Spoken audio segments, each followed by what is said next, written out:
In the grand theater of human existence, the most dangerous man is not the one consumed by desire, but the one who has transcended it. The architect of depth psychology once observed that modern civilization demands a sacrifice most men are unwilling to make: the voluntary surrender of their most primal drives in service of something infinitely more powerful. This is the paradox of the desexualized mind, a state of being where the raw energy that once sought immediate gratification is transformed into an unstoppable force of creation, influence, and mastery.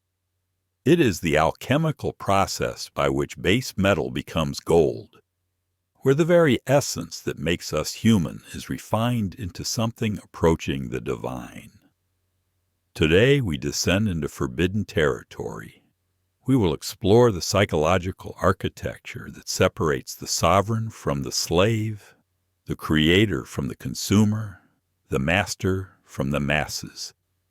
You will discover why the man who no longer needs becomes the man whom everyone needs. Prepare to question everything you believed about power, desire, and the true nature of masculine strength. The law of inverse desire. The first principle operates in shadow and silence.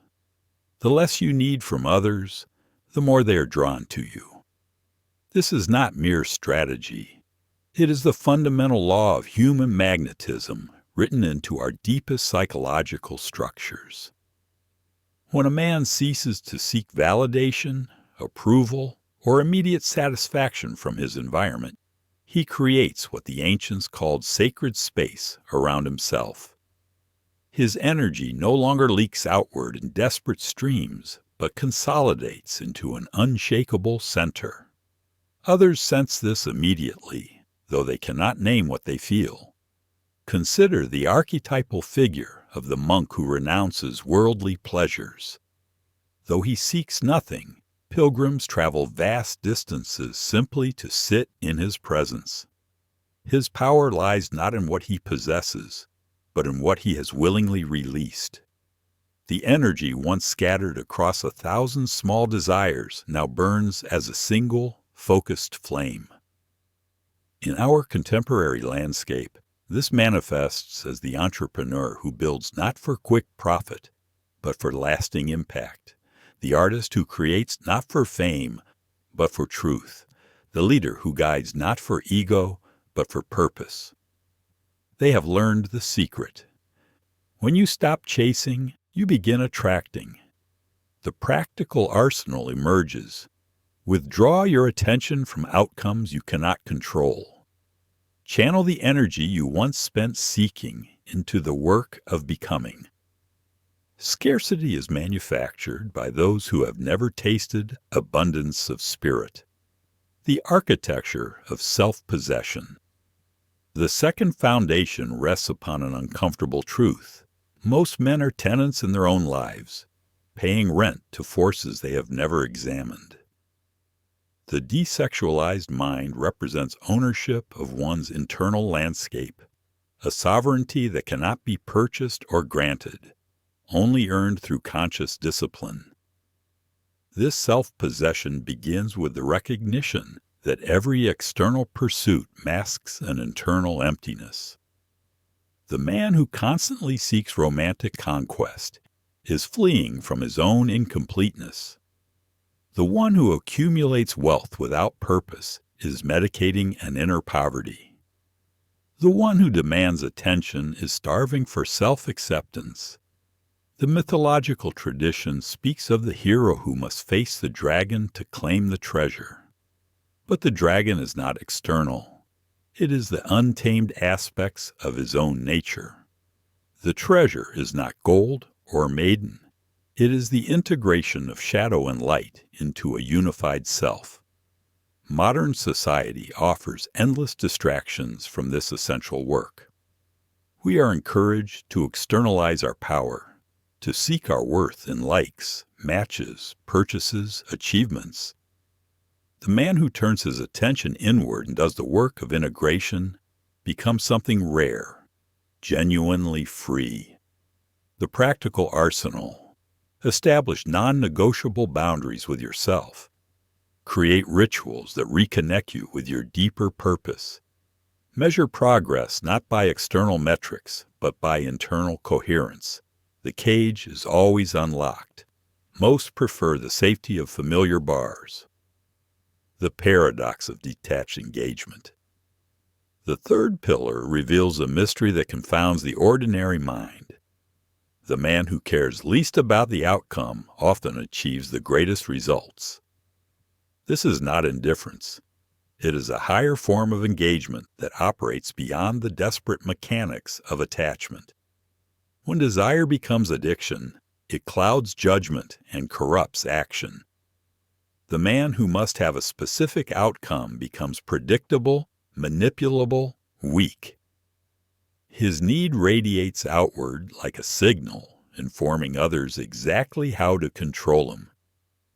He has made himself a slave to circumstances beyond his command. The ancient traditions understood this as the difference between sacred action and profane grasping. Sacred action springs from alignment with deeper principles. It is performed not because it must succeed, but because it is right. Profane grasping emerges from fear, insufficiency, and the desperate need to fill an internal void. In the realm of human relationships, this manifests as the difference between genuine connection and transactional exchange. The man who approaches others with agenda writes his neediness across every interaction. The one who engages from completeness creates space for authentic encounter. The contemporary application is stark.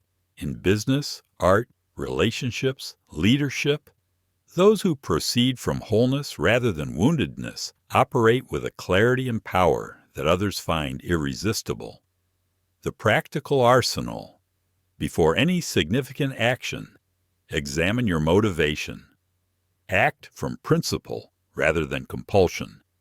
Create value without demanding immediate return.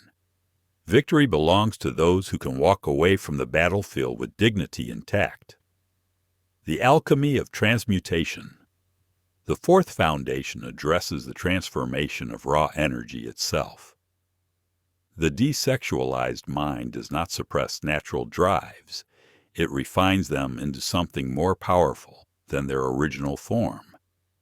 This is the alchemical process that separates the evolved man from the eternal adolescent. Every great tradition has recognized that the same energy which creates life can create art, wisdom, empires, and legends.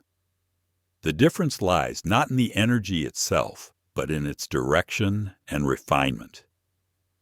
The man who remains at the mercy of his impulses will always be weak.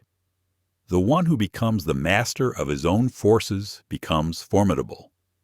The archetypal smith takes raw metal and through fire and pressure creates tools and weapons of extraordinary power. The metal does not disappear. It becomes something greater than itself. So too with human energy. Properly directed, it becomes the fuel for achievements that outlast lifetimes. This is not about denial or suppression, which only create inner conflict and eventual explosion.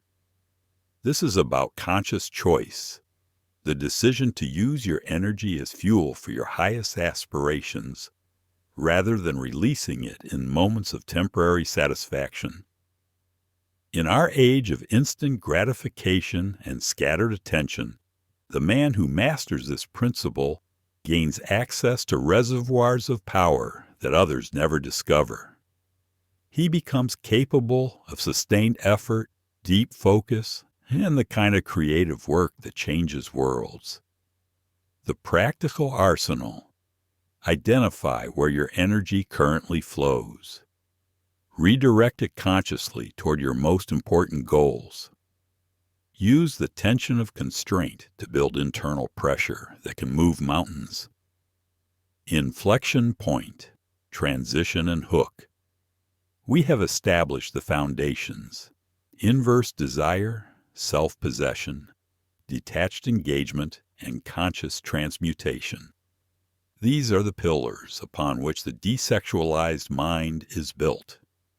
But we have only glimpsed the surface of this forbidden knowledge. What follows requires courage to face truths that most men spend their lives avoiding. The next revelations concern the advanced applications of these principles, the tools wielded by those who shape reality rather than merely inhabit it, the shallow seek techniques, the wise seek transformation. Part 2. Advanced Tactics. The Power of Strategic Silence. The advanced practitioner understands that in a world of constant noise, silence becomes the most powerful weapon. Not the silence of the weak who have nothing to say, but the deliberate restraint of those who understand the weight of words and the magnetism of mystery. Most men feel compelled to fill every space with their presence, to explain themselves constantly, to seek approval through endless communication. This desperate transmission of their internal state makes them predictable and ultimately forgettable. They have revealed all their cards before the game has truly begun. The mythological tradition offers the figure of the Sphinx, powerful, mysterious, speaking only when approached with the proper question and proper respect. Its power lies not in what it reveals, but in what it conceals. It draws seekers from across the world precisely because it refuses to diminish itself through casual disclosure. In our hyper-connected age, the man who maintains strategic silence creates scarcity in an economy of attention. When he does speak, others listen with unusual intensity. His words carry weight because they are rare. His presence commands attention because it cannot be taken for granted. This principle extends beyond mere communication into the realm of personal revelation. The man who maintains appropriate mystery about his plans, his past, his internal world creates space for others to project their fascination onto him. The practical arsenal. Practice the discipline of measured response. Reveal information strategically rather than compulsively. Let your actions speak louder than your explanations. The ocean's deepest depths remain untouched by surface storms. The architecture of controlled tension. The second advanced principle concerns the deliberate creation and management of tension. While most men seek to resolve tension immediately, the master understands that tension, properly controlled, becomes a source of tremendous power and influence. Tension creates electricity. It generates the energy that moves from one state to another. In human psychology, the space between certainty and uncertainty, between satisfaction and desire, between known and unknown, becomes the laboratory where transformation occurs. The skilled practitioner learns to exist comfortably in this space of controlled tension. He neither rushes to resolve it, nor allows it to overwhelm him. Like a master archer who draws the bowstring back fully before releasing the arrow, he understands that power accumulates in the space of restraint. The archetypal figure here is the composer who allows silence to build before the crescendo, creating anticipation that makes the eventual release more powerful than any constant noise could be. The silence is not empty, it is pregnant with possibility. In contemporary application, this manifests as the leader who does not rush to fill every pause in conversation, the negotiator who allows others to make the first offer, the creator who builds anticipation, rather than immediately satisfying every curiosity. The tension becomes magnetic. Others find themselves drawn into the space you create, compelled to fill what you deliberately leave empty, to pursue what you do not immediately offer. The practical arsenal. practice delayed gratification as a form of power accumulation.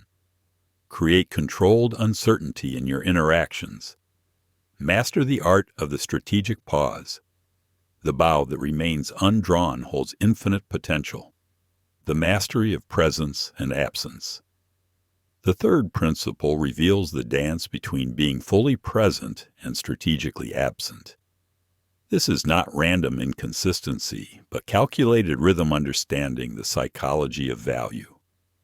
Constant availability breeds contempt. When others can predict your presence and demand your energy at will, you become furniture, functional but unremarkable. Strategic absence creates different dynamics entirely. The ancient god walks among mortals but cannot be summoned. When he appears, his presence transforms everything. When he withdraws, he leaves loss, making his return precious. This operates on multiple levels. In relationships, as the man fully present during interactions, but maintaining his own life and schedule. In professional settings, as the expert available for consultation, but not chasing clients or compromising standards. The key distinction lies in intention. When withdrawal stems from fear or manipulation, it weakens. When emerging from self-respect and wisdom, it elevates and creates genuine value. The practical arsenal: establish clear boundaries around time and energy. Create predictable availability patterns. Make your presence a gift rather than given. The constant sun would blind the world and lose its power to inspire. The integration of shadow and light. The final principle addresses the most sophisticated aspect. Conscious integration of darker impulses into coherent, powerful whole. This is not becoming conventionally better. It is becoming complete, wielding all human nature aspects with wisdom. Most men either deny shadow entirely, creating false personas that crumble, or are consumed by it, becoming slaves to unexamined impulses. The master acknowledges the full spectrum within himself and conducts this internal orchestra skillfully. The mythological wise king has faced and integrated his capacity for destruction, making him more effective protector of what he values. He rules not through naive optimism, but hard-won wisdom, understanding both action and inaction prices. This integration creates authentic presence, being fully human without being overwhelmed by human frailty. It generates trustworthiness beyond reliability. Others sense you have faced your darkness and emerged victorious. The practical arsenal: examine motivations without judgment. Use darker impulses as fuel for worthy goals. Become comfortable with full human nature range. We have traveled forbidden territory and emerged with dangerous knowledge. The desexualized mind transforms raw human energy into something far more powerful than its original form. When a man ceases being driven by immediate desires and begins directing energy toward chosen purposes, he undergoes fundamental transformation. He becomes author of experience rather than victim. He creates value instead of consuming it. He inspires others instead of needing their approval. This is the modern man's greatest weapon, acting from wholeness rather than woundedness, from principle rather than compulsion, from strategic wisdom rather than emotional reactivity. The difference between being a force of nature and being at mercy of natural forces. But remember, this knowledge is a double-edged blade. The same principles creating genuine strength can be perverted into manipulation. The responsibility lies with each man to examine his heart and choose wisdom over mere power. The desexualized mind serves something greater than personal gratification. Use this knowledge to become more fully yourself, to create genuine value, and to model conscious masculinity our age desperately needs. Which principle resonated most deeply with your experience? Share in comments. Your insights build community of men committed to conscious development. If this exploration awakened something within you, subscribe to continue this journey into hidden aspects of human psychology and masculine development. If you believe other men need access to this forbidden knowledge, like this video to ensure it reaches those ready to hear it. The path begins with single choice, becoming master of your energy rather than its slave. That choice is yours to make.